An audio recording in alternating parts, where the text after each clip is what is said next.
This week we bring you an absolute special. This 1966 Ford Mustang.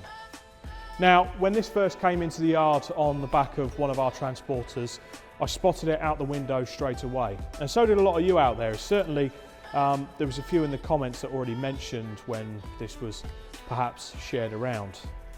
This Ford Mustang is an absolute beauty. Even when it was on our racking, I got a chance to have a look underneath and it looks like this. Good, isn't it? Well, if the underneath looks like this, I better take you through the rest of the car as well, because this has been a very looked after car. And I'll also tell you why it's on our salvage auction.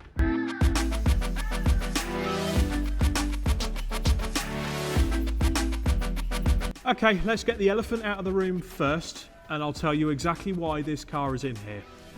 It's had a carb fire. It isn't pretty in places. Certainly the heat has got to the underside of the bonnet, so the bonnet will probably want a respray. The carb is damaged, some bits in the engine bay will need some attention from the heat, but this was a fully rebuilt 4.7 litre Ford V8 with an idle block carb. It's not going to take a lot to get this back running again.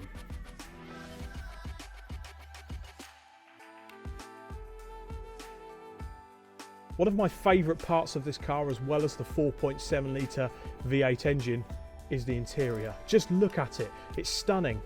From the minor chrome details on the dials and the steering wheel, to even the Mustangs stitched in to the seating on this, it is absolutely beautiful.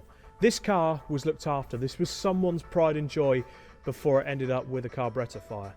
And like I said when we looked over the engine, it's not going to get a lot to get this going, so you could genuinely purchase your very own 1960s classic, and you can't get any better than a Ford Mustang, can you? And when Ford made this Mustang, I don't think they realised just how much of a car culture giant they made. You think back to the old films, Bullet, probably the most famous one, Gone in 60 Seconds, slightly different paint job to it now, but nevertheless the Ford Mustang is an iconic car, and this particular shape is perhaps the most iconic of them all. So, the auction ends Friday and you can pick yourself up a genuine 1960s V8 classic with not a lot needing doing to it. But for the moment, I just want you to admire this beautiful car.